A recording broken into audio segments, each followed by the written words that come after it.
Bora? Gravando? Bora. Fala, pessoal, seja bem-vindo a mais um episódio aí do Na Real Podcast, né? O nosso podcast que vai mostrar aí a vida real, os bastidores do ecossistema de empreendedorismo, de negócios, do que de fato as pessoas estão fazendo ali no dia a dia, na operação, né? A gente vai mostrar as coisas reais que acontecem, os perrengues, as dificuldades, as coisas boas, né? Vai ser um pouco diferente daquela história que a pessoa começa na semana seguinte, está milionário, ninguém sabe o que aconteceu nesse meio do caminho. A gente vai tratar sobre tudo isso. Eu sou o João Chobê, host aqui do podcast, estou com a Vanessa Lima. Olá! Host vai do ter podcast. Treta. Tem treta, tem perrengue, tem. Tem tudo. Estamos aqui com o Lucas Souza, nosso convidado de hoje, meu parceiro aí, conheço há alguns anos, conheci lá na UERJ, né? E curiosidade para quem não sabe, apesar de estar fazendo aqui o podcast, eu sou engenheiro também, não praticante, e por curiosidade, não falei no outro podcast, mas eu participei da construção desse prédio aqui, né, em 2014, homem de fundamento, 2015. você vê, ele contribuiu, eu já sabia. Construí a base do nosso podcast aqui. Ele já estava preparando esse momento de agora. Exatamente.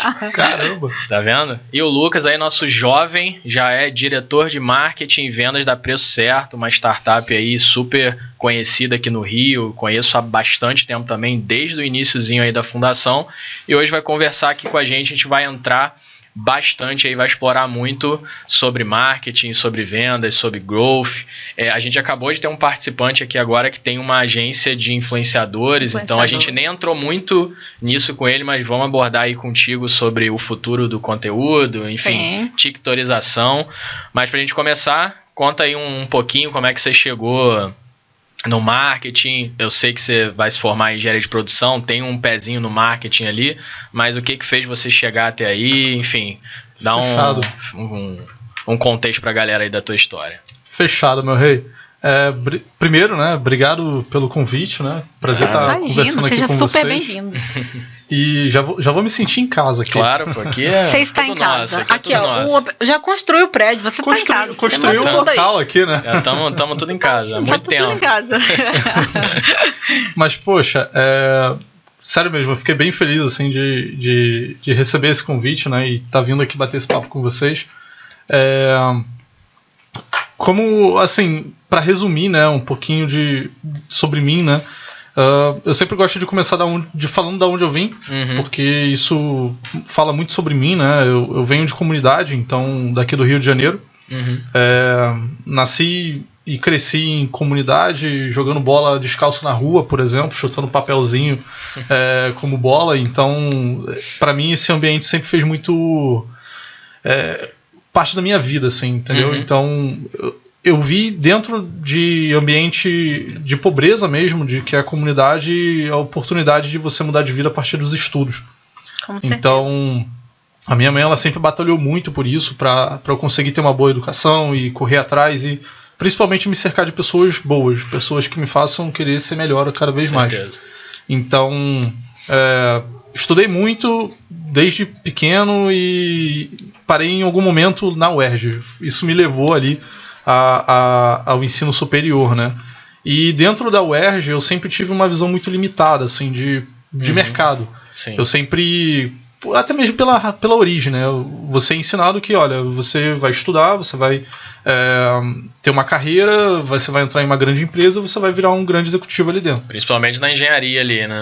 Sair ganhando X mil reais, é só cumprir a tabela ali. Exatamente. Então essa era a minha visão de mercado. Eu queria fazer isso, né?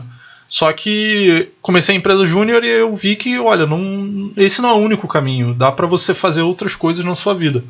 E, inclusive, dentro da empresa júnior, né, a primeira pessoa que me deu esse olhar foi, inclusive, você. Tá puxando o saco aqui no podcast. Isso já rola, entendeu? Já tá puxando um saco aí. Não, o cara, ele era conselheiro da empresa. O cara era conselheiro da empresa e nos primeiros momentos ali da empresa ele foi fazer capacitações de gestão de projetos e falar da empresa dele na época, né? Então, aquilo ali começou a me abrir outros olhos e dentro daquele movimento Empresa Júnior, né, eu sempre foquei muito em tentar fazer conexões. tentar conseguir contatos e me aproximar de pessoas, né? E mais do que só contatos, assim. Sim. Você mostrar resultado naquilo que você está fazendo. Então, fiz muito contato, muita conexão, atuei na parte de vendas de pessoas, de consultoria ali dentro da federação também. E aí acabou que, em algum momento, uma pessoa precisava de alguém para a parte de vendas, né? E aí, essa pessoa ela precisava para essa empresa, né? A Preço Certo. E aí me indicou. E aí, ali dentro, que eu comecei a tentar fazer meu nome ali dentro do mercado, né? Fora da parte mais júnior. E aí, dentro da Preço Certo, né? Eu comecei como vendedor mesmo e qualificador. Só que, assim, era outro tipo de venda, era outra realidade. E ali dentro eu não comecei a performar tão bem. Mas, como era uma empresa pequena ainda, né? Éramos 4 funcionários na época. Eu fui bem franco com meus gestores e a gente viu que ali não ia dar tanto resultado. E aí eu comecei a entender que, olha, o que eu posso fazer além disso? E aí a área de marketing era uma área que ninguém fazia ali dentro da empresa. Ou fazia muito mal, através de apenas relacionamento com parceiros, mas assim, fazia muito bem aquilo ali, mas não era totalmente explorado no máximo que dava. Então... é por isso que eu falei bem mal, assim, porque não era utilizado todo o potencial. Todo o potencial que tem, exatamente. E aí eu saí da parte de vendas, mas assim, fui focar na área de marketing e a partir dali eu fui tentar abraçar tudo que podia. E aí, como eu já tinha experiência com atendimento ao cliente, no meu primeiro emprego, já tinha experiência com inovação, empreendedorismo, eu resolvi ali aplicar tudo que eu já sabia e tentar correr atrás também de conhecimento e já estou há quase 4 anos nessa área, né? E aí hoje eu acabei unindo, né, tudo que eu aprendi na parte de marketing e vendas, e por ser uma empresa que foi crescendo ao longo do tempo, eu fui vendo isso, né? Eu acabei absorvendo ali as 2 áreas em uma área só. Então hoje a nossa área de marketing e vendas ela é uma área totalmente integrada e junta. Legal. Que acaba rodando com poucas empresas. Que é uma tendência agora de muitas empresas juntarem ali, porque são coisas que tá diretamente ligado, né? Não tem como a gente separar. E até para você poder mensurar o que você está fazendo, né? Que você colocou de estratégia, você ver esse resultado e ver se está dando certo, se não está, tem que mudar alguma coisa. É muito interessante que os setores estejam conectados ali. Tem tudo a ver. Exatamente. Por exemplo, hoje eu tive uma reunião de acompanhamento dos resultados do mês passado. Então, hoje é o quê? O 2º dia do mês. E aí... Como nós temos dados ali dentro da área, computar esses dados é relativamente rápido, a gente reúne na mesma reunião os vendedores, os pré-vendedores, o cara que está criando marketing, fazendo ali as atividades do dia a dia dele, e aí ele vai vendo o resultado dele. Olha, eu acabei de fazer uma campanha que gerou tantos MQLs e aquilo ali virou reunião e depois virou venda. Poxa, eu ainda sou um estagiário, eu estou conseguindo fazer tudo isso. Sim, cara, você está conseguindo ver. Então... pela equipe ser enxuta e a gente ter crescido nessa linhagem, né, nessa linha de pensamento de que as equipes elas precisam ser muito, muito ágeis e eu preciso saber um pouco de cada coisa, a gente acabou estruturando essa área e eu, como era o cara que fazia de tudo ali dentro, né, eu acabei virando o responsável ali para caso desse algum problema as pessoas recorrerem a mim, por exemplo. Muito bom. Então é apenas um nome bonito assim de diretor. Eu super te entendo porque eu sou growth hacker e é justamente a gente o growth, né, ele é aquela pessoa ali dentro de um negócio, dentro da empresa, que ele é bem generalista, né, a gente precisa saber um pouco de cada coisa ali, da questão da área da tecnologia, do marketing, de vendas, e a gente escolhe ali, é uma área que a gente quer se aprofundar, mas a gente precisa fazer esse intercâmbio por várias áreas, porque a gente tem que ver a empresa como um todo, né?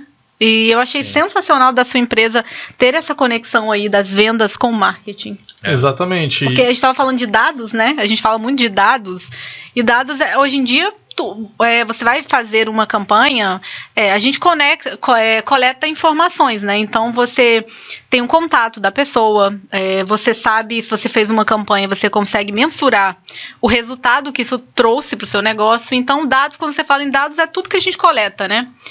Que a gente consegue armazenar de uma forma digital e que a gente consegue analisar, ver as métricas daquela campanha que a gente fez, daquele tudo. Então, dados é tudo. Exatamente. E assim, a gente consegue mostrar não só todo o resultado ali que o marketing produziu, né, mas também os reflexos das vendas em outras etapas, em outras áreas da empresa.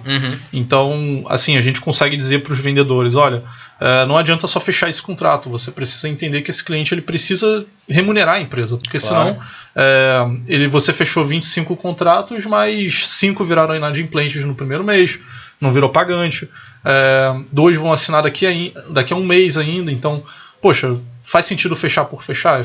E é por isso que a gente fala que faturamento é ego, e tem metas de indicadores de ego no meio disso, né? Então, quando a gente integra todas as áreas e começa a colocar ali uma pessoa cuidando exatamente disso, né?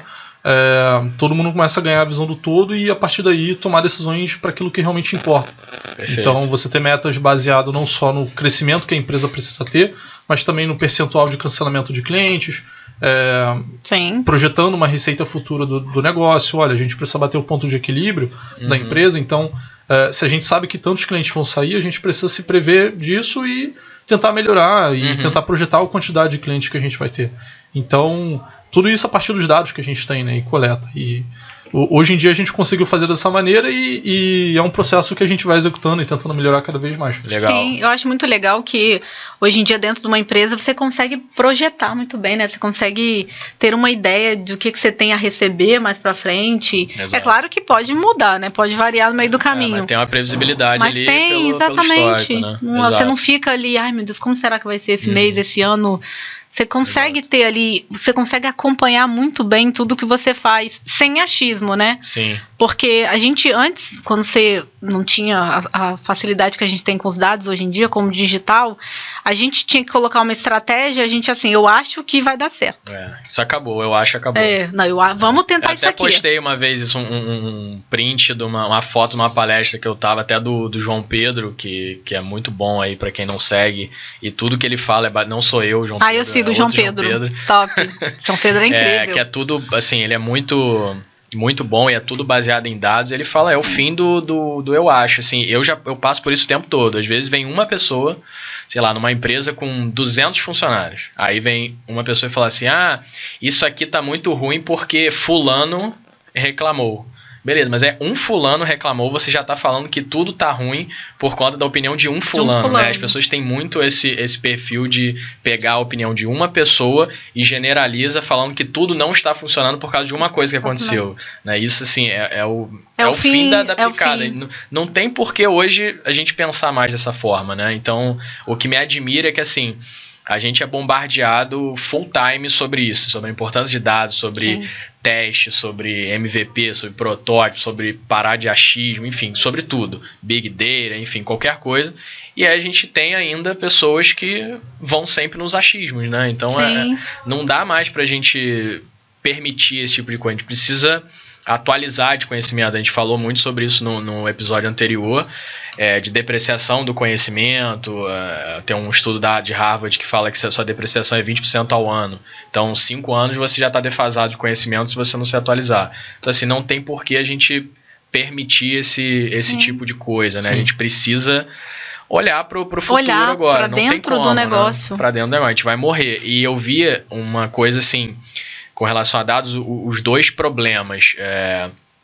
Empresas que não mensuram nada, e aí, não consegue tomar decisão, é só decisão baseada em achismo, mas não mensura nada. E eu já vi casos de que a empresa acha super legal ter dados, tem um monte de coisa, mas acompanha ou um monte de indicadores que não servem para nada, ou ela não sabe nem o que fazer. Ela acha que tem um monte de coisa, mas não sabe como usar isso, né? Tem um belo dashboard, todo mundo nada, vê, mas não serve pra nada. Não serve pra nada, não toma nenhuma decisão, mas tem o dashboard. Mas não usa aquilo para poder tomar as decisões, para fazer as mudanças, Exato. Né? Não analisa. Não adianta, usa, né? Só tem usa. Ali. Não adianta você coletar um monte de dado, armazenar informação, eu quero informação.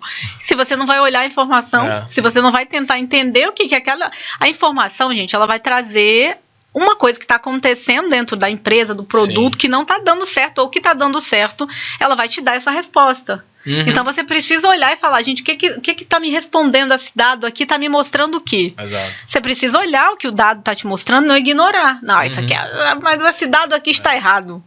Não, você precisa olhar mesmo, analisar e falar, gente, se ele tá me mostrando que não tá legal nessa parte, o que a gente pode fazer? Que estratégia que a gente pode usar para mudar? E mudar, tá? Tem que não é ficar só... E ter esse conhecimento do negócio que vocês mencionaram, né? Para saber quais indicadores eu preciso acompanhar, o que é relevante para o meu negócio. A gente precisa entender sobre o que a gente faz ali, sobre outras áreas. Tem muita gente que fica focado só no seu. Às vezes eu faço um exercício, já fiz muito isso, de perguntar para várias pessoas da mesma empresa o que a empresa faz. Cada um responde de uma forma diferente. Tem gente que nem sabe o que a empresa faz. Uma vez eu perguntei, a pessoa falou, cara, não sei. Eu falei, pô, mas tu não sabe o que a tua empresa faz? Qual produto ou serviço ela vem? Não, eu sei que eu sou da área tal e eu faço a planilha que eu tenho que entregar. Mas ela não sabe nem o que a empresa dela faz. Ela só sabe o setor dela, ela não sabe qual a finalidade, né? Exatamente, isso é muito preocupante. Eu queria lembrar até de uma história, tem uma história muito legal, que é contando sobre... Pega um funcionário na NASA e ele é funcionário de serviços gerais. E aí alguém pergunta para ele lá na NASA, o que você faz na NASA? Que você trabalha aí fazendo o quê? Sabe o que ele fala? Ele fala assim, eu ajudo a levar o homem para o espaço, para a Lua. Então você vê, o cara tá ali dentro, mas ele entende que a missão do que ele faz ali é muito maior. E ele contribui para aquilo ali de verdade, né? Ele entende que ele tá ali porque precisa de alguém para poder fazer todos os setores, para poder... Tem a sua função, tem a sua função. E eu acho essa história sensacional. É bem que você falou aí mesmo. Tem gente que está na empresa e não sabe o que a empresa faz. Exato. Eu penso que, assim, enquanto gestor, né, e liderança, a gente precisa a todo momento estar ressignificando o trabalho que aquela pessoa está fazendo, né? Uhum. Então, por mais que o cara, por exemplo, ele entre numa empresa como estagiário, por exemplo, e a função dele, né, o ofício dele seja preencher uma planilha, para que aquela planilha vai ser utilizada? Como que ela vai ser utilizada no objetivo fim da empresa? Exato, né? isso é importante. Então, por exemplo, lá na Preço Certo, nosso objetivo é fazer com que empresas não fechem as portas por precificação errada e capital de giro alto. Ponto. Como a gente faz isso? Conteúdo gratuito, cursos, nossa plataforma, todo o conhecimento que a gente tem. Então, cada uma das pessoas ali dentro da empresa vai agregar de uma maneira. Mas todas tem um porquê ali, né? Tem um porquê da organização. Então, assim, às vezes tem um funcionário que ele tá desmotivado, ou que não tá performando tão bem, e você para conversar com ele e tenta entender o porquê que aquilo ali tá dando errado. Às vezes ele não sabe nem o porquê que ele tá fazendo aquela atividade, ou se ela vai ajudar de alguma maneira no objetivo fim da empresa, né? Então, tudo que não vai agregar, né, para alcançar nisso, talvez realmente seja uma tarefa meio inútil. Então, exato. O papel do gestor, ele precisa estar fazendo aquilo ali o tempo todo, né? Então, se ele não está fazendo isso, ele está fazendo errado. E aí, ele tem que novamente pensar formas de significar aquilo ali pro pessoal, né? Porque ele não vai atingir a meta sozinho. Exato. A empresa, a equipe que vai atingir. Exatamente. Não, é super importante. Agora eu vou entrar aqui em algumas perguntas que a gente trouxe aqui para dar um norte. Já vou entrar numa pergunta aí que pode ser polêmica ou não. Tem gente que defende um, defende o outro. Pode mas mudar. O que é polêmica, a gente quer treta. A gente quer treta. Já foi mais polêmica, não é tão polêmica não. Mas você aí que é marqueteiro raiz, né? Já tem alguns anos do marketing. Bom, desde que eu te conheço, você já gostava muito de marketing, a gente já trabalhou junto também com isso. Tráfego pago ou orgânico? Você acha que um é melhor que o outro? A gente tem que usar os dois? Enfim, o que você acha que faz sentido para o momento que a gente está vendo que já teve uma mudança significativa em tráfego pago, por exemplo? A gente pode até entrar João, nisso. já vamos arrumar treta. Tu acha que o crescer organicamente acabou? Não acho. Não acho. Olha. Eu também não acho. Também não acho, dei não, minha opinião antes, mas eu sou defensor do orgânico, mas vamos ver. Assim, o que eu penso, né? Eu vou falar pelas duas óticas, porque a nossa empresa ela cresceu organicamente e ela utiliza o tráfego pago para impulsionar resultado. Então, assim, o orgânico ele vai te ajudar a você ter um crescimento constante ao longo do tempo e ele vai te ajudar a você a construir uma base consolidada para o teu negócio crescer caso dê algum problema futuramente de plataformas. Então, E o pago ele vai te ajudar a dar picos de crescimento ocasionais. Então, assim, a gente, pensando nas mudanças de Google, de algoritmos, Sim, etc. que muda toda semana, que muda a todo vezes. momento. Por exemplo, a nossa empresa provavelmente houve mudanças no Google e de um mês para o outro o tráfego caiu, o tráfego orgânico. Só que vai ser o fim da aquisição de novos clientes na nossa empresa? Não. Porque a gente tem outros canais que estão consolidados e já estruturados, né? Então, entre um canal a outro, quanto mais possibilidades você poder utilizar para poder mitigar riscos da operação, melhor. Então, assim, nós temos o tráfego pago para gerar leads de curto prazo, mas só que a gente sabe que esses leads eles vão levar um tempo para ser maturados e nutridos e assim por diante, e que talvez ali não seja o final, mas seja o início da jornada dele. Então, a gente sabe que no celular você pode receber um anúncio, mas saindo daqui você pode ver uma propaganda, alguém falando do seu produto, ou depois você pesquisou alguma coisa no Google e achou, no YouTube e achou. São vários canais, São vários canais. Então, quanto mais você tiver ramificado e entendendo toda essa jornada do cliente, melhor. Perfeito. Então, eu não gosto de dizer essa aqui é a bala de prata da operação. Tem que usar os dois. Tem que usar tudo. Quais canais principais que vocês testam hoje em dia lá na empresa que você trabalha? Então, nós utilizamos muito o tráfego pago, né? Principalmente o Facebook Ads, porque o Instagram, praticamente todos os nossos clientes estão nele e nos seguem. Então, assim, se o nosso cliente ele fosse um cliente muito corporativo, talvez o LinkedIn seria o melhor. Acho que eu ia falar, o LinkedIn, então, para alguns setores o LinkedIn é essencial. O nosso tipo de cliente vai desde do cliente que é muito corporativo até o cliente que está começando agora a operação e está fazendo tudo sozinho de casa. Sim. Então ele não vai ter tempo para ficar no LinkedIn, ele vai ter que olhar o Instagram junto com a esposa, por exemplo. Então o Instagram em si ele funciona muito bem para a gente. Já, por exemplo, o Google orgânico, né? Ele funciona muito bem para a gente para educar. Vocês trabalham muito com blog, né? Muito, o blog ajuda demais, assim. Eventos, assim, vocês fazem eventos? Fazemos, a gente... Vão em feiras? Inclusive no mês passado nós fizemos a participação em um evento que ele representou 50% das vendas do mês passado. Caramba. E a nossa agenda de vendas lotou durante 4 semanas, praticamente. Isso. E aí eu tive um trabalho gigantesco de ter que alocar gente para poder a equipe não parar. Por que deu certo? Porque, primeiro, o nosso cliente ele é uma pessoa física. Então, se o objetivo, o tipo de conteúdo que ele consome é e-commerce, por exemplo, e a gente vai fazer um evento de e-commerce no qual a base de um parceiro vai estar ali, poxa, o nosso público-alvo está ali dentro. Sim. O nosso tipo de cliente ideal está ali dentro.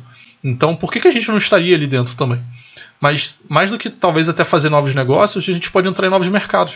Então, eventos podem ser também uma oportunidade de você conhecer parceiros, de você expandir realmente o teu alcance. Sim, expandir às vezes até a sua gama de produtos, ou você pensar em desenvolver algo que você viu que tem uma demanda ali, que alguém está precisando, e você fala, acho que a gente pode solucionar esse problema. Inclusive, vários clientes nossos estavam nesse evento.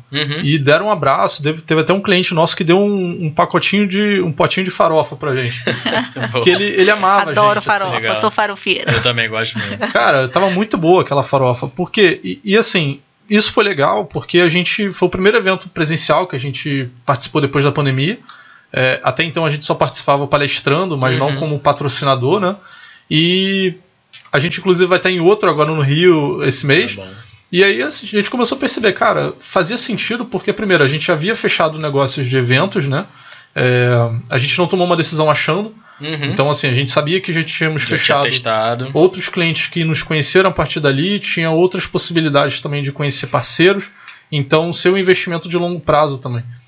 Mas, assim, respondendo também a pergunta que vocês fizeram sobre canais, as redes sociais é muito forte, então a gente testa o orgânico das redes sociais como forma de ver o que dá certo e a gente impulsiona aquilo ali via mídia paga para novos públicos e para quem já nos conhece. Então, hoje o nosso perfil do Instagram, por exemplo, é um beta tester ali de você entender o que está funcionando e o que seu público gosta. Mas, pelo Facebook Ads, a gente leva aquilo ali que funcionou muito bem para novos mercados, para quem já nos conhece, ou para o restante do pessoal que o algoritmo não entregou organicamente, por exemplo. Isso é muito legal o que você falou, porque são 2 pontos que eu gosto muito do orgânico. Primeiro que, assim, a pessoa vai ser impactada por um anúncio ali eventualmente, mas ela vai pesquisar depois sobre o seu negócio, ela vai entrar no teu perfil para tomar uma decisão, ela não vai ver o anúncio, comprei. Então assim, se você não tiver a casa arrumada, se chegar lá tiver tudo horrível, não fica tudo horrível, a pessoa não vai comprar, porque hoje as decisões são baseadas nisso, ela pesquisa, vê em outro lugar, pergunta para outra pessoa, então é importante você ter essa casa arrumada. E o outro ponto é justamente esse. Usar o pago para impulsionar o que está funcionando bem ali no orgânico, que as pessoas já validaram, né? Então, assim, ou às vezes também, quando tem uma campanha, você vai fazer algo pontual ali, que acontece dentro da empresa às vezes, aí você usa o tráfego, né? Mas falar para vocês que tem muitas pessoas que estão nos assistindo que não sabem direito. O que é esse tráfego pago, orgânico? Então, você usa uma rede social, né? Com certeza você usa uma rede social e você vê que aparecem anúncios para você. Ou então, às vezes, você fala em alguma coisa ou pesquisa alguma coisa e começa a receber vários anúncios daquilo que você pesquisou. Do além, aparece do além. O além manda uns anúncios para poder te lembrar que você está precisando de alguma coisa.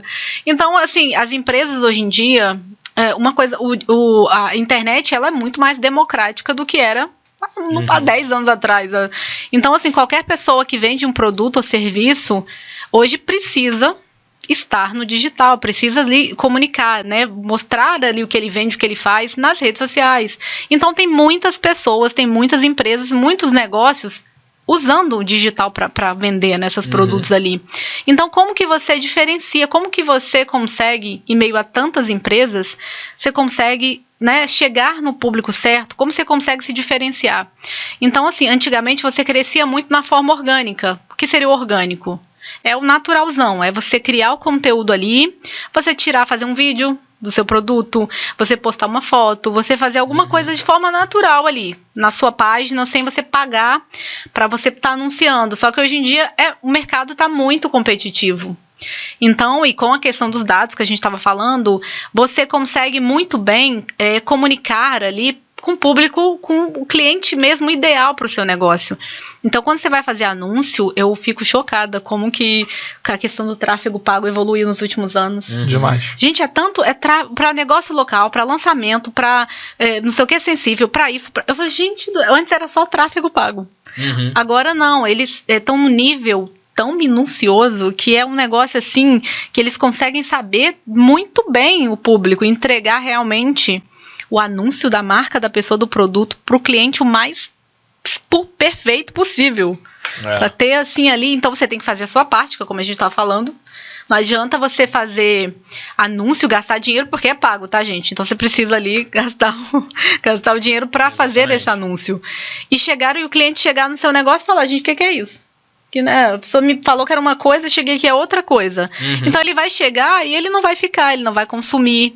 Então é isso, só para vocês saberem o que é o tráfego pago, o que é o orgânico, tá? Exatamente. Eu já vi muito, e ainda vejo isso, assim, empresas fazendo campanhas pagas, né, de coisas assim, para pessoas totalmente aleatórias, de criativos que você vê que parece que nunca foram criados, ou quando vão ao ar você fala, cara, quem pensou isso?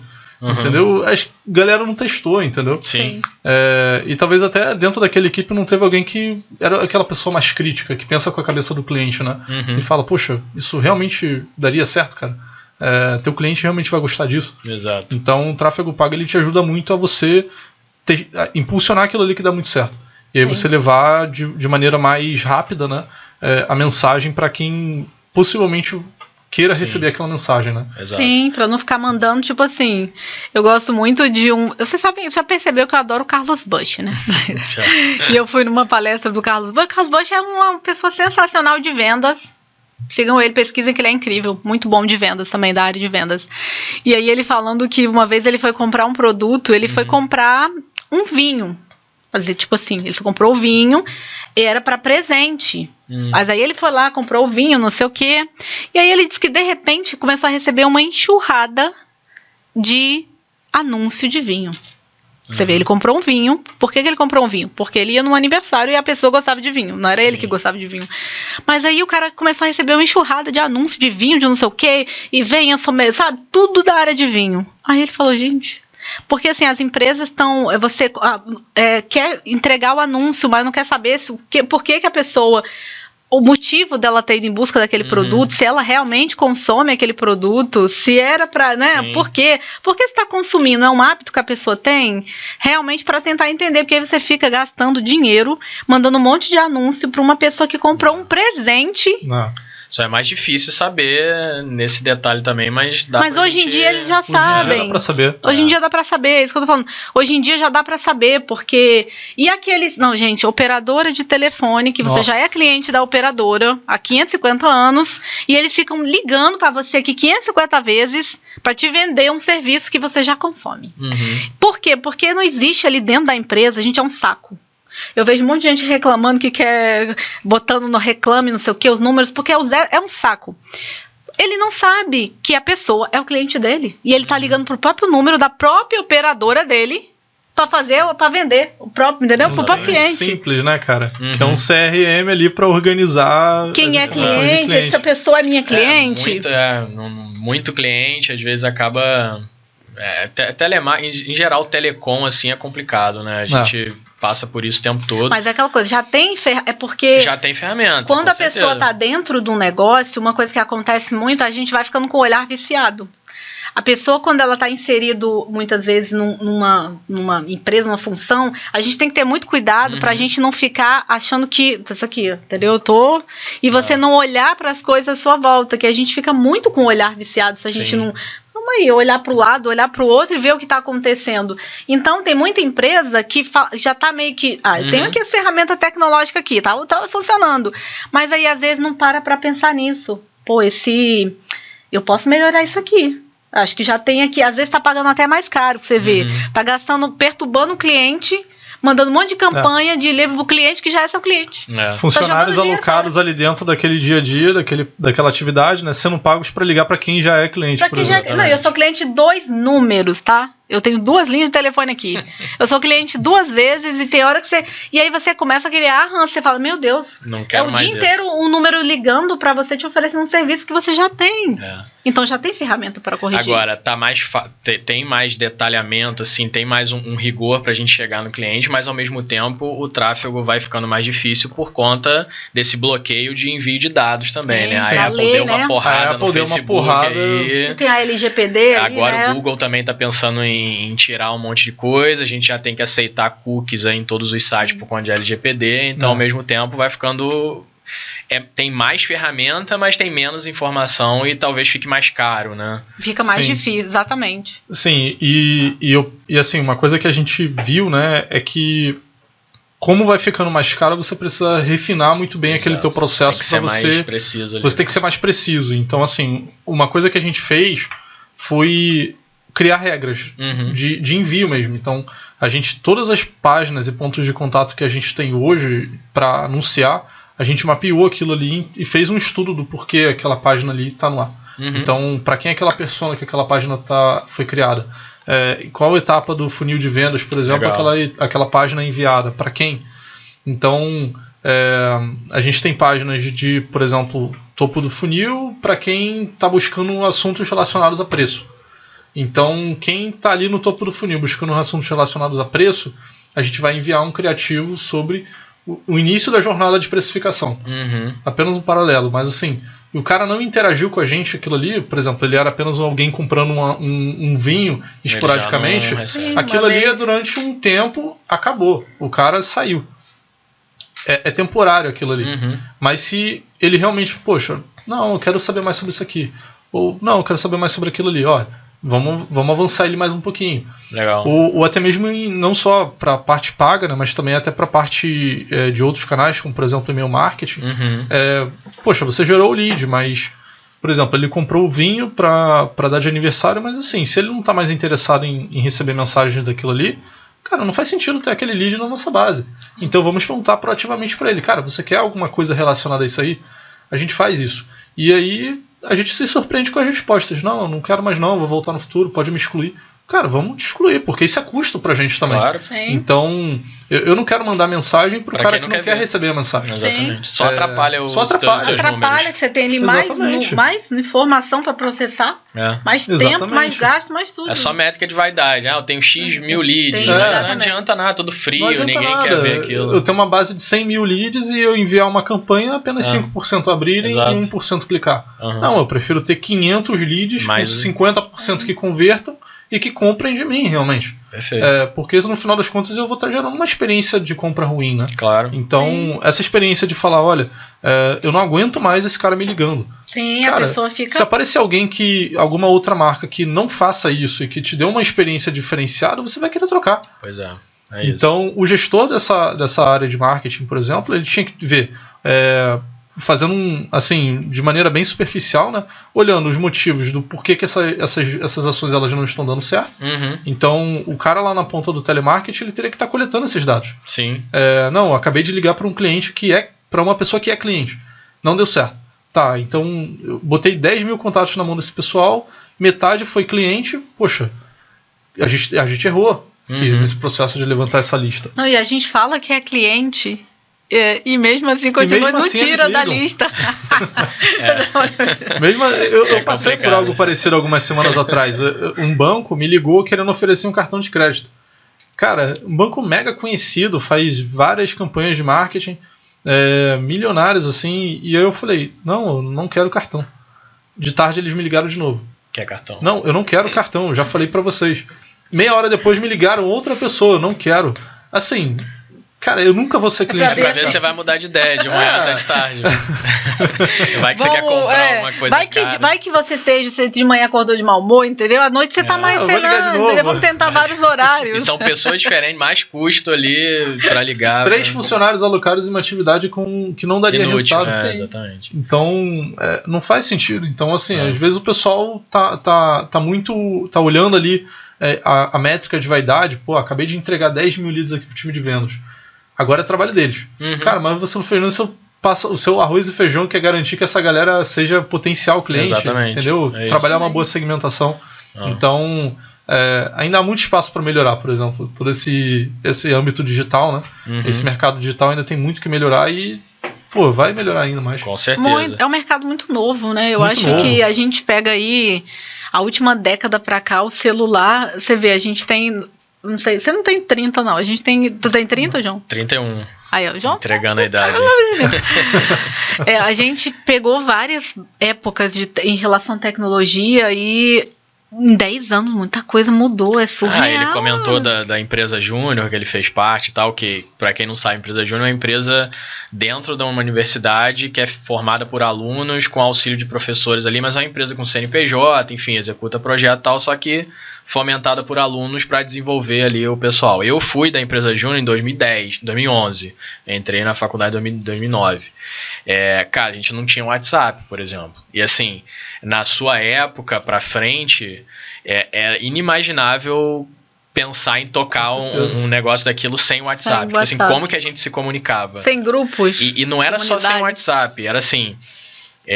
eu era da época ainda do BlackBerry com aquele tecladinho. Lembro, sim, era Query, né? Aquele tecladinho que já era o celular top. Quem não queria um BlackBerry? Que não tinha internet e, tipo assim, eu era um dos poucos que tinha plano pós-pago porque Era eu trabalhava difícil, na época e a era. empresa me dava o plano, ou seja, eu não conseguia conversar com as pessoas porque elas não tinham nem pacote de SMS. E era o celular que só recebe, né? Chamava só recebe e tal. Então, assim, como que comunicava? Era e-mail. E a pessoa não tinha um notebook. Sim. Porque também ou era caro ou... Sim. Então, assim, como que as coisas funcionavam, né? É um Era negócio muito, impressionante. Isso tem 10 anos. Eu mandava SMS pra galera na época de férias, assim, tinha um pacotinho de 50 centavos e 10 SMS, assim. É por isso que o WhatsApp pega tanto no Brasil, né? Você vê o americano, é um mercado que eles não usam o WhatsApp praticamente, porque lá o SMS já era gratuito, né? Eles usam muito o iMessage, né? Do iPhone ali pra se comunicar. E a própria mensagem, mesmo o SMS que a gente pagava até um tempo atrás, que não era centavos cada mensagenzinha, eles já tinham isso de graça. Então, eles, pra quê? Tipo, a gente já usa um serviço aqui 500 anos de graça, pra que a gente não? Quando vem um WhatsApp que a gente conseguia mandar mensagem gratuita... Pois é. Foi, WhatsApp tipo, é a incrível. revolução. E você tocou num ponto legal, que era até uma próxima pergunta aqui, que você falou de e-mail marketing, né? Assim, eu tô fazendo coisas no digital aí desde 2014, mais ou menos. Então, pô, tem 8 anos. E de lá pra cá já vem esse papo todo ano. O e-mail morreu, aí vem outro falando, não, funciona. Aí eu passo o ano, o e-mail morreu, aí fica nessa todo ano até hoje. Na pandemia, todo mundo achou que realmente, não, agora a gente evoluiu 30 anos então o e-mail realmente morreu. E aí a gente vê que as newsletters agora estão bombando. A gente vê o The News tipo, com dezenas de milhares de assinantes ganhando dinheiro pra caramba. Eu, por exemplo, assino um monte de newsletter. Tem startup, até esqueci o nome, não sei se é Substack, alguma coisa do tipo, que é para fomentar que você faz newsletter naquela plataforma para enviar e faz a gestão tem várias. Ali. Os artistas, assim, voltou tá crescendo um negócio bastante. que já tinha morrido várias vezes há muitos anos. Então, assim... não tem porquê. O que você acha ainda? Tem muito resultado com e-mail? Com tem certeza. Espaço? Eu não gosto de pensar que um canal em si ele tá morto, porque hábitos eles podem mudar. Não fica adormecido, né? Tá adormecido. Pode adormecer, né? E pode voltar. Então, hábitos de consumo e de uso, né? Eles podem variar o tempo todo. Então, por exemplo, você tá com o celular aí, o celular aqui no meu bolso. Um e-mail ele pode aparecer para você como notificação. Exato. E a depender do anúncio, aquilo ele pode chamar a sua atenção. Mesmo que você não use tanto. E, cara, chamou minha atenção, vou clicar para ver. Será que a mensagem, o copy aquela mensagem ela foi bem escrita? E a partir daí eu começar a me interessar por aquilo ali. Sim. Então, hoje nós utilizamos o e-mail marketing, né, como um dos principais canais para você se relacionar. Enviando conteúdo. Enviando conteúdo, ou te chamando para um convite específico, ou te chamando para outro canal, para trabalhar outro tipo de mensagem. Então, enfim, a gente trabalhando esse canal como forma de, principalmente, de ter uma base própria. Porque não depender de plataformas. Isso é importante. Instagram, mudar o algoritmo, o cara que só criava postagem, poxa, agora eu vou ter que alterar toda a minha estratégia de conteúdo para vídeo, por exemplo. Não construir tua casa e terreno alugado. Né? Isso aí. Então, por exemplo, se você tem a sua base de e-mails, cara, você só precisa de um servidor que envie e-mails. Por mais que as regras do Google, do Bing, enfim, qualquer mecanismo de busca orgânico eles possam mudar, você ainda vai ter a sua base ali. Claro. Então, o que cabe a você fazer é tratar essa base, para que ela não fique fria, ou você não envie a mensagem para as pessoas erradas. Né? Continuar sendo relevante para a base. Continuar sendo relevante. Então... E até para o próprio cliente é muito interessante. Quantas vezes a gente recebe ali uma campanha, algo muito legal, e você consegue consumir um produto ali, um serviço que, né, por um preço mais acessível. Então é interessante, não é pensar só que para a empresa, não, para o cliente é muito bom. Sim. Eu tenho uma pizzaria perto da minha casa que eu acho sensacional. Os caras estão trabalhando a estratégia ali de crescimento deles perfeito, e eles usam muito e-mail marketing. E aí eles fazem as promoções lá e eles mandam, e eles estão sempre fazendo promoção. E aí às vezes tu nem tá pensando em comer uma pizza, sei lá, e o cara manda lá uma campanha e eles atuam em tudo quanto eles vão, tanto a embalagem que eles mandam, você pode recortar um cupomzinho e guardar 7 cupons, ganha uma pizza. Isso é a única coisa que o algoritmo não funciona, que eu fico pedindo cupom e ele não me manda aqui no anúncio do Instagram. Marcas, mandem cupons. O algoritmo tá estragado, manda cupom. Mandem e-mail marketing com promoções excelentes que a gente gosta. Eu também adoro. Vamos falar aqui bastante que vai chegar. Só você pensar que assim... Quando a pessoa pergunta, o e-mail ainda funciona? Eu falei, cara, tudo que você recebe, por exemplo, de uma confirmação de alguma compra, de algum documento, tudo é a partir do e-mail. A partir do e-mail. Né? Óbvio que tem algumas mudanças, mas a maioria esmagadora ainda é a partir do e-mail. Tudo, você compra um negócio, vai pro seu e-mail. Exatamente. Então, assim, assinou um produto tal, chega no e-mail. Exatamente, ainda é uma ferramenta super relevante. Né? Acho que ainda... vai faltar muito tempo para ser substituído por outra coisa. Né? O que eu penso é que, assim, você não pode fazer igual todo mundo faz. Exatamente. Você tem que entender que o teu cliente, enfim, se o teu cliente está acostumado a receber aquela mensagem daquela maneira, você precisa fazer daquela maneira também. Se teu cliente, no dia a dia dele, ele é bombardeado por várias mensagens de compra o meu produto, cara, se você for mais um fazendo isso, ele vai ignorar você. Então, o que você pode fazer de diferente aqui? Às vezes eu mandar uma mensagem para um cliente falando, cara, eu posso remover você da nossa base, porque eu tô vendo que você não está engajando, não está abrindo os e-mails, você não está clicando nem nada, não faz sentido eu ter você na minha base. Posso te remover? O cara fala, pode. Beleza, tá bem, Exatamente. não tem nenhum problema. Mas se o cara falar, poxa, altera meu e-mail para esse aqui, porque eu tenho uma caixa específica para mensagem relevante. Isso acontece. Você está sendo franco com o teu cliente, você está abrindo o jogo com ele. Então o que eu vejo que muitas das vezes acontece são muitas marcas criarem verdadeiras máscaras. Assim. A gente faz tudo dessa maneira e vamos executar dessa maneira também. Não, cara. Tenta entender teu cliente, ver como é que você pode se diferenciar dos outros. Então, tenta limpar essa base. Não tem nenhum problema você excluir lead da sua base. Seja eficaz no seu processo. Sim. Então, deixar um pouco de lado as métricas ali de vaidade, né? E realmente entender o que você espera com aquele canal. Então, hoje pra gente, o e-mail ele é um ótimo canal de relacionamento. Sim.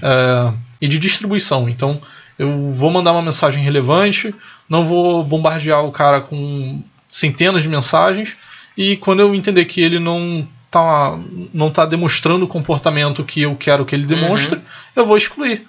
E vou limpar e vou tentar tratar ele de outra maneira. Então, é você criar processos em torno daquele canal. Perfeito. Para que assim você consiga fazer um canal eficiente. E não perca tempo, né, em processos que não vão dar resultado. Legal. E vocês usam muito o WhatsApp também? Como é que é a questão do WhatsApp? Assim, vocês fazem algum trabalho ali também? Nós utilizamos o WhatsApp como uma das formas de relacionamento na ponta de vendas. Então, assim, o WhatsApp como plataforma ele é muito utilizado por parceiros nossos que têm grupos de WhatsApp de lojistas, onde a gente só coloca a nossa mensagem ali através do parceiro. Então, a gente não criou um grupo nosso, por exemplo. Mas a gente se comunica com o cliente, a gente tem o perfil da Preço Certo como WhatsApp, que vai falar ali de forma institucional, né, com o cliente. Vai ter uma pessoa ali atendendo, vai ter um pequeno chatbot ali para tentar filtrar, né, os contatos, mas vai ter uma pessoa ali por trás tentando dar um apoio caso necessite, né? Para esse primeiro atendimento ao cliente, né? O cliente vai lá na página de vocês, tem um link na bio. Tem um link, ele vai, eu quero falar com vocês no WhatsApp. Mas aí a gente vai perguntar, olha, a gente tem isso aqui que pode fazer por você quer falar ainda com o consultor? Aí do nada ele vai lá e fala com alguma pessoa.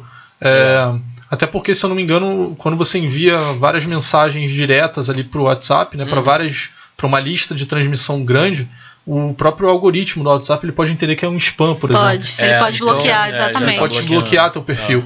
Então, para evitar isso, né, a gente utiliza ele muito mais ali na ponta da lança, quase para o relacionamento com o cliente. Mais para faz sentido. Algo mais pessoal. Acho que é o que funciona. Acho que teve até um caso outro dia que tinha uma pessoa da nossa equipe de vendas, ela queria colocar o nosso número do WhatsApp para um grupo de lojistas gigantesco. Aí eu falei, cara, a gente já está saturado de atendimento. Se você colocar um link de fale com a gente para um grupo de pessoas falar com a gente, vai dar problema, porque vai ter uma pessoa para atender 300 e não vai dar errado. Então, vamos tentar atrasar um pouquinho esse processo de fale conosco para que realmente as pessoas que forem falar conosco, elas queiram falar conosco. Claro. E as que for necessidade de um pouco mais de aprendizado, de descoberta mesmo, tipo, conhecer a gente, que elas conheçam no nosso site, num curso, num material gratuito. Porque aí ela já pode ver mesmo o que a gente faz, o que a gente entrega. Faz sentido, não faz, então não vou alocar meu time de vendas, por exemplo, para falar com uma pessoa que não vai dar resultado. Sim, por isso que é muito bom você conhecer bem o seu cliente, né? Você conhecer bem o seu público ali, porque aquela coisa, o que funciona para um nicho pode não funcionar para outro. Você pega as pessoas da área do lançamento, no lançamento aí de infoprodutos, a galera usa muito o WhatsApp, né? Demais. É incrível, assim, eles têm muitos números justamente por essa questão de que o WhatsApp bloqueia. Quando ele percebe que ali pode ser um spam, ou que pode ser, ele vai lá e trava. E aí você tem que pegar outro número. Então as galeras compram um monte de chip, um monte de número para poder fazer o lançamento. É bizarro. Então é isso, é estudar bem, assim, fazer teste. Eu acho que a gente, até descartar um canal, primeiro a gente tem que ver, né? Fazer um teste ali. Validar muito. Validar muito. Eu acho que testar, eu sou muito a favor de teste, assim, você tenta fazer ali, ver o que é o resultado que vai dar. Isso não deu, parte para um outro canal. A gente tá aqui, tem um livro aqui, ó. Esse livro é sensacional. Depois até a gente deixa lá no no nosso Instagram, os livros que estão aqui para vocês, tá? Traction, né? E é um livro aqui Muito sobre bom. os 19 canais de aquisição, né? Esse livro é muito bom. E aí aqui você vai ter canais online, offline, vai ter de tudo, assim, vai ter coisa antiga, tradicional aí, que a pessoa usa, e Exato. coisas novas. Aí esse livro é sensacional. Eu, inclusive, eu li esse livro logo quando eu estava começando na jornada assim, de marketing, né? E assim, ele te abre um horizonte, assim, de possibilidades, né? Poxa, por que eu nunca tentei dessa maneira? Sim. Será que só existe rede social para fazer vendas? Não. Existem muitas outras Muito, como a gente possibilidades. estava falando, tem muitos negócios que palestra é sensacional, que você em eventos, feiras, você consegue ali. Tem muitos negócios também, como a pizzaria que a gente estava falando, que ele ainda consegue, não só no digital, mas ele mandar um panfleto para o cliente, outras formas, né, de chegar a outros canais realmente. Então usar esses vários. Combinar tudo também, ter uma estratégia ali. Tem uma estratégia, exatamente. E o que vocês acham da gente falar agora um pouquinho de marketing? Porque o marketing se reinventou muito, né? O marketing mudou muito. Você pega ali, eu tenho alguns livros do Philip Kotler. O Philip Kotler é um fofo, é o pai do marketing, né? Ele já tá mais um vovozinho, mas ele é incrível, ele assim... Eu assisti uma stage class dele e o Philip Kotler, assim, é alguém que acho que tá beirando os 90 anos, né? Por aí, assim. Por aí. Deve ser. Mas ele é muito atual, assim, a forma que ele tá ali, mas ele tá super antenado no que tá acontecendo no mundo. O propósito ali no final não muda, né? Não Aquilo muda. que a gente tava conversando. Só muda o formato ali, mas o propósito, o porquê vai continuar sendo o mesmo, né? Isso que é importante. Sim, o marketing vai mudando a forma de chegar até o cliente, né? Mas o marketing, tanto que ele tem vários livros, ele tem o marketing 1.0, até ele tá no 5.0, né? Que já é esse marketing que a gente está usando muito hoje em dia, que é o que a gente estava falando, o marketing do conteúdo, marketing influência, os influenciadores, as redes sociais, o digital, que é realmente essa questão da experiência do cliente. Que é algo que a gente pega as campanhas antigas de marketing e você pegando você compara, você fica chocado, né? Como que o marketing ele era voltado para o produto. Para o produto.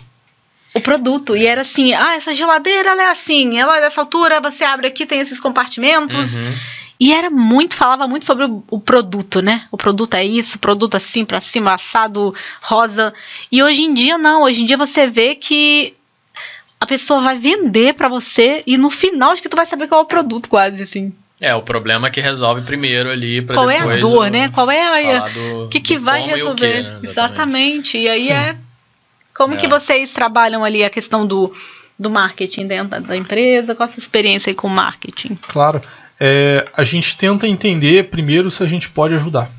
Sempre. Então, assim... A gente tenta, primeiro de tudo, educar a pessoa que está entrando em contato com a nossa marca pela primeira vez, né, ou várias vezes, e mostrar realmente o problema para ela. Tipo, olha, isso aqui é o problema, é isso que a gente quer resolver. Bom, a gente não está aqui para fazer um discurso bonito que vai abraçar o mundo e vai resolver todos os problemas do mundo. Não, a gente está falando realmente, olha, empresa quebra por causa disso. Sim. Se a tua empresa ficar fazendo dessa maneira, a tua empresa vai quebrar. A gente tenta ter um tom de marca bem nessa linha mesmo. E aí o lojista pode gostar, pode não gostar, mas assim, se a empresa dele quebrar por causa disso, a gente foi a única marca que falou pra ele que ele podia quebrar. E a gente já ouviu de cliente falando isso. Cara, vocês foram os únicos que falaram pra mim que eu comprar errado os meus produtos, eu podia ficar sem dinheiro em caixa, porque meu capital de giro podia aumentar. Do nada, fora isso, eu só ouvia todo mundo falar que vender é bom pra caramba. Sim. Então a gente tenta sempre ser muito franco assim na mensagem. Em todos os conteúdos, postagens de rede social, vídeos, webinars, palestras, artigos, e-mail, tudo. O tom de marca ele é sempre o mesmo. Sim. E aí, como que a gente vai também trazendo isso, mas também para a forma como a gente rentabiliza, né, tudo isso. Então, o nosso time de vendas em si... pensando que todo esse lead, né, ele já foi educado para entender que a gente é uma das soluções para resolver esse problema, o nosso time de vendas ele vai entender se realmente dá para ajudar com a plataforma, com o nosso produto mesmo. Então, nós temos restrições de venda dentro do nosso processo, né? Então a gente não consegue vender para todo mundo. Pensando ali nas integrações entre as áreas, né? Se você vender para qualquer cliente, vai ter alguns problemas de entrega de valor que vão prejudicar a experiência desse cliente. Então, nesse processo de vendas, a gente tenta filtrar isso. Olha, esse cara tem integração, ele tem um mínimo de dados. Para você poder, por exemplo, ter a margem de lucro desse copo, você tem que saber o custo desse copo. Claro. Se a tua empresa ela vende 10 mil produtos por dia e você não tem nem o custo dele, você vai ter um problema. E esse problema pode prejudicar a sua experiência de uso da nossa plataforma. Sim. Então a gente faz toda uma triagem ali também e a depender ali do que a gente vai vendo, a gente vai conectando ele com jornadas de aprendizado. Legal. Jornadas de funil mesmo de marketing para nutrir esse cara para voltar no futuro.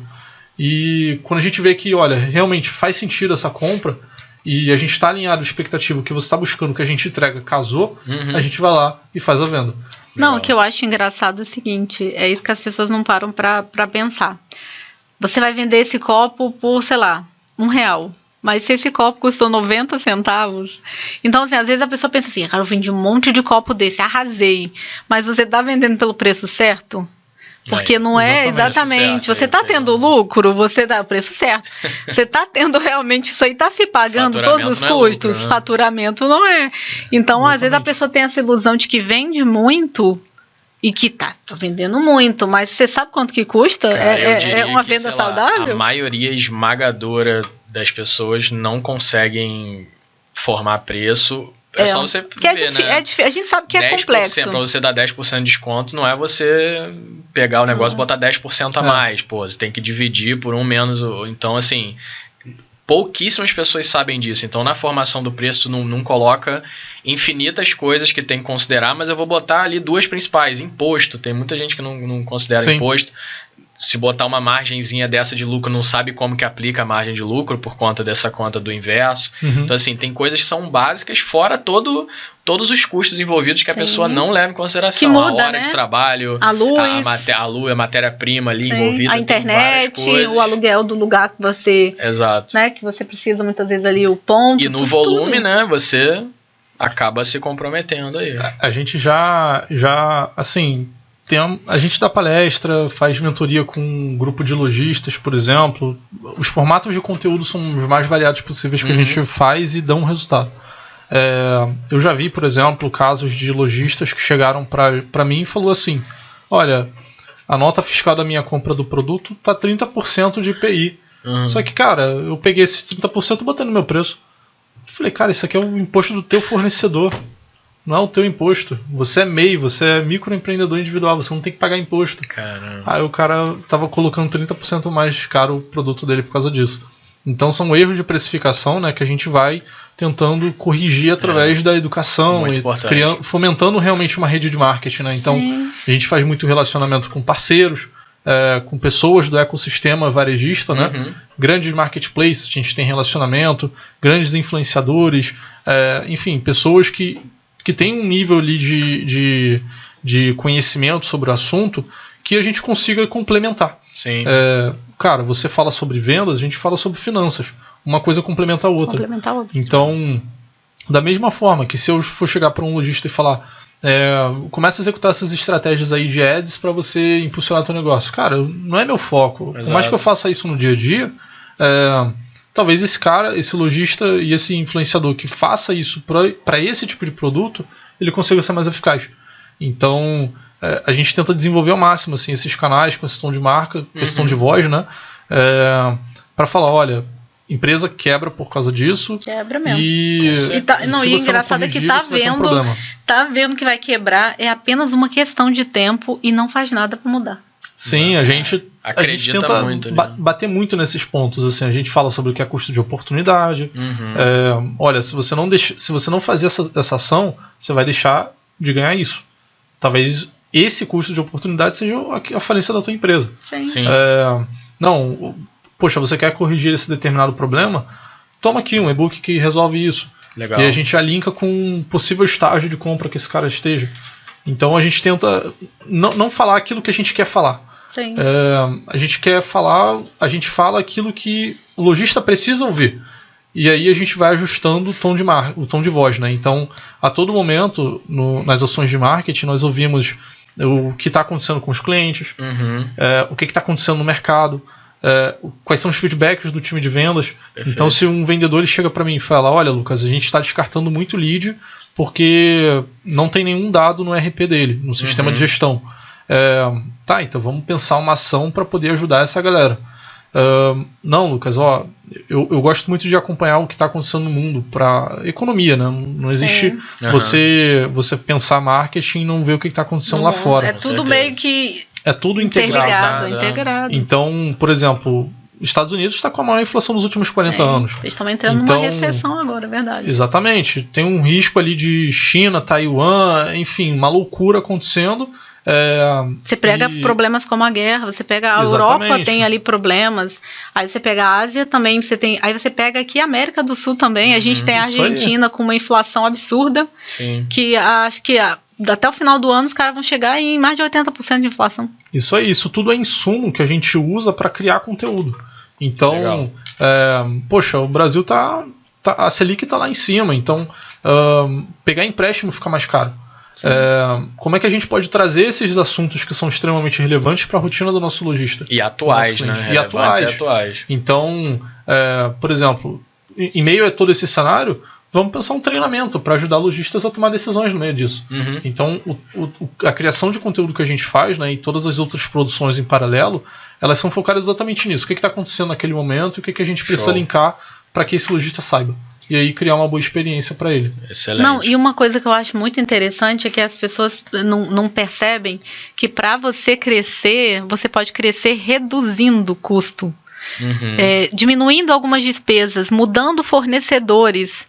Então, assim, as pessoas, quando elas pensam em crescimento e tudo, elas pensam que é só que a única coisa que eu preciso fazer dentro do meu negócio é só vender. Não, tem. Não, de repente, o que você precisa fazer no seu negócio aumentar a eficiência, então. É aumentar a eficiência, é reduzir algumas coisas ali que o dinheiro está indo embora e você não está percebendo. Realmente não é só para crescer. E hoje em dia, assim, as empresas, a competição, é tanta coisa no mundo que às vezes você vê se o fornecedor que você está com aquele fornecedor, às vezes você está há anos com o fornecedor e você não para ver se realmente o preço que ele está te entregando, se ele é realmente o melhor para a sua marca ainda, o que está no mercado com preço melhor ou com a entrega melhor, porque as pessoas se acomodam. E aí vai se acomodando, eu já estou assim mesmo há 10 anos, 5 anos, vou levando. Exatamente. Só que o mundo, a competição, o digital e tudo, hoje em dia está muito rápido. As transformações que a gente levava muito tempo antes para uma empresa... Agora está voando. Para uma empresa perder, né, a vida dela, para poder realmente chegar a um tempo de falir ou de quebrar, de extinguir, demorava mais no passado. Hoje em dia isso é muito mais rápido, porque tudo é muito mais rápido, né? A informação, os processos, a tecnologia, você tem uma ferramenta hoje, cara, quando a gente piscar o olho, amanhã já é outra. E no meio disso, desse cenário totalmente louco, né, que tem acontecido, o lojista e o dono do negócio, o empreendedor, né, ele precisa estar tirando todos os chapéus que ele tem e colocando os chapéus mais importantes ali para aquele momento. Então, é comum você conversar com empreendedores, né, que o cara é full alocado na operação. Pô, e aí, como é que anda o dia? Corrido, não tem tempo pra nada, não tem tempo pra gestão, não tem tempo pra nada. Cara, pensa na estratégia do negócio. Problemão, né? Você tá focado ali em olhar o que tem que fazer, mas às vezes você não vê o iceberg chegando na frente. Então, você tem que pensar na estratégia. Pra onde essa empresa tá indo? A gente faz um paralelo, né? É como se você estivesse no oceano e teu navio tá sendo guiado pela maré. Ele vai parar em algum local. Você não sabe aonde. Pode ser bom, pode ser bom que ele seja. Pode encontrar, Deus o livre, um iceberg no meio do caminho. Pode encontrar um iceberg, bater e afundar. E você afundar junto. Então você precisa estar a todo momento controlando a maré, você precisa estar olhando o vento, a direção para ver se vai chegar lá. Porque no fim das contas, todo empreendedor, ele sabe que ele tem um objetivo ali por trás. É rentabilizar o tempo que ele tem, o investimento que ele fez. no fim do mês, do ano, pagar uma viagem para a família. Sim. Enfim, vai viver do próprio negócio. Pensar na aposentadoria. Pensar numa aposentadoria. Enfim, na ele formatura de um filho. Então ninguém abre um negócio assim. Hoje eu tô aqui sem fazer nada, vou abrir um negócio aqui, vou gastar um dinheiro aqui, um tempo. Ninguém você é um empresário patriota que adora pagar imposto. Vou pagar um imposto aqui pro governo, aqui vai ajudar a economia. Não, você abre um negócio pensando em... O ideal é que você abra um negócio pensando em prosperidade, pensando que aquele negócio dure e que tenha bons frutos e que cresça, né? Ninguém abre um negócio... A gente está aqui falando de empreendedorismo na real e eu fico assim, quando teve a pandemia, né? E eu andava no shopping e eu via as lojas, assim, pessoas que você tava ali, ou loja de rua também, que eu moro na Tijuca, ando muito a pé. E você via pessoas ali que estavam há anos, você sabe, assim, dá uma dor no coração. Sim. Quem é empreendedor sente, você fala assim, cara, você sabe o tempo, dinheiro, energia que alguém depositou, que várias pessoas, sonhos ali, né? Exatamente. Sonhos, eu senti isso, assim, na volta à faculdade, né? Eu tô quase me formando. E quando eu voltei à faculdade, né, eu vi todos os negócios locais, assim, de dentro da faculdade fechados. E aí eu falei assim, cara, aquilo me pesou, entendeu? Porque, poxa, eram famílias ali dentro, entendeu? Que dependiam daquele negócio. Então faz todo sentido. Sim, na época, em momentos de greve que a gente já pegou lá, que eu pelo menos peguei algumas na UERJ, a gente já via os restaurantes, os quiosques e tal quebrando com, sei lá, 2, 3 meses ali de greve. Imagine uma pandemia que ficou, um ano, 2 anos fechado, né? Não tem que... Eu vi até uma pesquisa relacionada a restaurante, que o fluxo de caixa dos restaurantes era de 20 dias. Assim, eles não iam aguentar mais de 20 dias sem vender. A pandemia ficou um ano e pouco parado. Quem não tinha um delivery engatilhado ali ou já rodando e demorou para atualizar, já morreu, né? Restaurantes maiores, assim, que tem muito custo também, morreu. Ou os pequenos também que não tinham caixa, morreram. A gente, assim, é extremamente complicado. E ao mesmo tempo a gente vê como que teve pessoas, o que a gente sempre fala, dá para crescer na crise. Mas você tem que estar preparado, você tem que se preparar para antes das coisas acontecerem, você já tem que estar ali com uma visão. Então teve muitas marcas, muitas empresas, ou teve negócios que surgiram, né, durante a pandemia, e teve empresa que conseguiu, gente, crescer, conseguiu implementar ali dentro de comida, né? Teve restaurante marca que conseguiu ali se sustentar. Sim. Então, assim, ter na cabeça o seguinte, ter a humildade, como a gente está falando muito de ego, né? Não adianta, porque você ter o título de dono proprietário de um negócio que não dá lucro, que vai quebrar. Então, assim, todo mundo passa por dificuldade, a gente tem as nossas lutas diárias, então a gente reconhecer, mudar de estratégia, fazer alguma coisa diferente, faz parte, todo mundo passa por isso, parece que a rede social, parece que a vida de todo mundo é perfeita, incrível, maravilhosa, mas não é, a vida não é. A gente, claro que a gente não vai ficar, porque já tem tantos problemas, se a gente for contar só derrota também, mas a gente também falar um pouco da realidade, e a intenção do nosso podcast é não só falar da realidade do empreendedorismo, até para as pessoas que elas, quando se sentem de alguma forma que estão fracassando ou que estão falhando, que elas entendem que é só normal, que as pessoas passam por isso. Não é só elas que estão se sentindo derrotadas. Não, a gente também estava falando. Eu já abri loja de roupa, não fiquei devendo, porque eu soube a hora também de fechar. A gente tem que saber a hora também de reconhecer quando não está dando certo. Mas entenda que é super normal. Para a gente estar aqui hoje gravando esse podcast, você pode estar olhando daí e pensando assim, nossa, deve ser facinho gravar um podcast, né? Mas não é, porque você precisa de quê? Você precisa de local, né? Local, que é o mais complicado. Local, câmera, tá gravando, não só áudio, como vídeo também. E isso custa dinheiro. Então, assim, e a gente tem que sair das nossas residências, parar de trabalhar ou de fazer alguma coisa para estar aqui, trazer os nossos convidados, eles pararem ali o dia deles. Então, assim, às vezes pode parecer para você um simples podcast, é facinho de colocar em prática, a gente sabe ali os corres que a gente tem que fazer. Exatamente. E a gente faz um pouco de tudo. Você vê, a gente está criando ali a rede social e daqui a pouco a gente está ajudando o design na questão da parte da arte, e a gente está criando ali monte de coisa a gente faz por trás das câmeras, tá? Isso aqui é só a parte fácil de ver aqui. Eu queria ficar aqui só gravando. Eu queria vir só pra essa parte aqui. É isso aí. Infelizmente, a gente tá chegando ao fim aqui do nosso horário, mas Sim. tem tanta coisa pra falar que já fica aí também um convite pra outro episódio. Sempre dá pra fazer uns 5 episódios, porque tem coisa... Obviamente. Olha, se a gente Por isso que eu entendo esses podcasts de 5 horas, de 6 horas. Eu entendo, eu voto. Podcast de 5 horas. Ó, eu voto a favor. Podcast de 5 horas. Vamos fazer. Eu tenho mais 2 perguntas só pra gente fechar. Tem uma que a gente tá fazendo aí pra fechar pra todo mundo, mas antes dela, eu queria fazer uma perguntinha pra quem tá começando. A pessoa lá, o empreendedor, teve uma ideia, quero abrir um negócio tal. O que você recomenda para ele em termos de estratégia de marketing? O que é melhor ele fazer? Qual canal que é melhor começar? O que você diria para essa pessoa? Beleza. Pensando que não tem dinheiro, não tem nada. Tá começando agora, o que poderia fazer? Beleza, tá começando agora. Eu acho que o primeiro de tudo é tentar fazer primeiras vendas. E testar o máximo de canal possível para fazer essas primeiras vendas e entender se dentro dessas primeiras vendas, essas vendas elas são as ideais para ele fazer, para ele manter o negócio dele. E a partir dessas primeiras vendas, ele entender se, primeiro, o canal que esse cliente veio, por onde ele conheceu a empresa, porque o canal que ele chegou pode não ser o canal que ele converteu, todos os canais que você utilizou para poder se relacionar com ele. Então, a partir daí você usar o mercado mesmo para ser a fonte de insumo para você. Porque é muito fácil falar para ele, olha, investe tudo no Instagram. Começa a criar uma estratégia de conteúdo que vai te levar durante meses para você ter seguidores e talvez não dar resultado. Então, se for necessário você tentar parcerias, tenta. Se for necessário criar os conteúdos nas redes sociais, no blog e assim por diante, tenta, mas saiba que cada canal vai ter um tempo de maturação. Sim. E talvez para até você conseguir fazer as primeiras vendas. Então, conseguiu, estuda essas vendas. Vê se faz sentido manter esse tipo de cliente e a partir daí você começa a focar só nesses canais.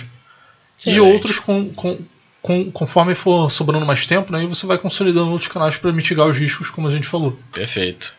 Então, Lucas, pra gente finalizar aqui, conta pra gente qual foi o maior e pior perrengue que você já passou, aquilo que realmente fez você repensar aí tua vida em algum momento, seja pessoal, profissional.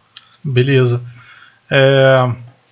Sempre lembro desse perrengue, né, que foi tentar vender no começo na pandemia. Cara, foi assim, de todos os perrengues que aconteceram, né, assim, tentar resolver determinado problema que estava acontecendo, lidar com pessoa, enfim, algum problema com a equipe. Acho que você suportar a pressão de ter um cargo de liderança que é ligado a vendas para uma empresa que precisa pagar os salários das pessoas todo dia e você não tem o horizonte de quando aquilo ali pode melhorar, aquele cenário de certeza for o pior possível, assim.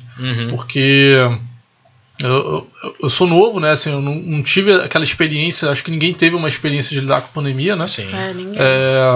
E os resultados, assim, quando as vendas, a meta de vendas ela não é batida, eu sou a pessoa responsável que fez com que a meta não tenha sido batida. Então, eu não mensurei o que precisava ser feito. E aí, de uma hora para outra, as vendas da empresa caírem em 80%, 90%, você tem que entender que teu sistema de produção ele não é um sistema fechado, ele é um sistema aberto, que toda a economia está girando em torno dele.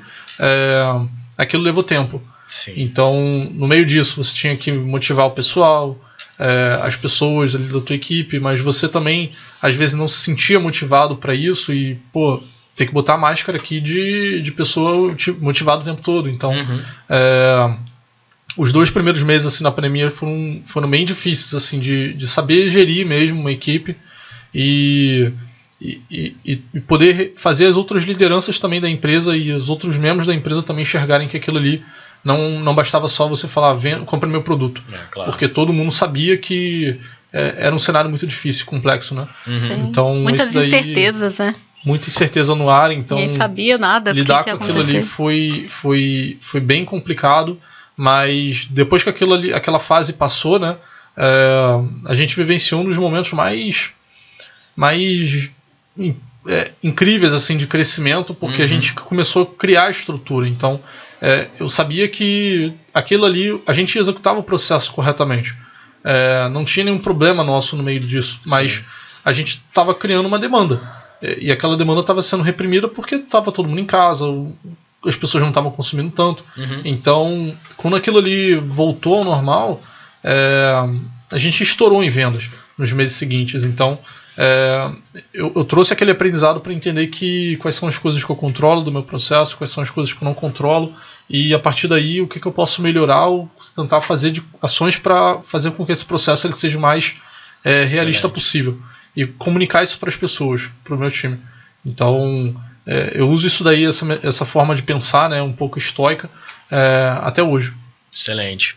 Pô, Lucas, obrigado. Como a gente falou, vai ter espaço aí para outros episódios que a gente tem muito conteúdo. Tem muito o que conversar, tem muito assunto. É isso aí. Muito obrigado novamente. A gente vai deixar aí todos as informações na descrição aqui do episódio. Se alguém tiver alguma dúvida, deixa nos comentários, segue a gente aí, compartilha com todo mundo, com o vizinho, com a família. Indica pra todo mundo. Isso aí, dá sugestão também de participante pra gente.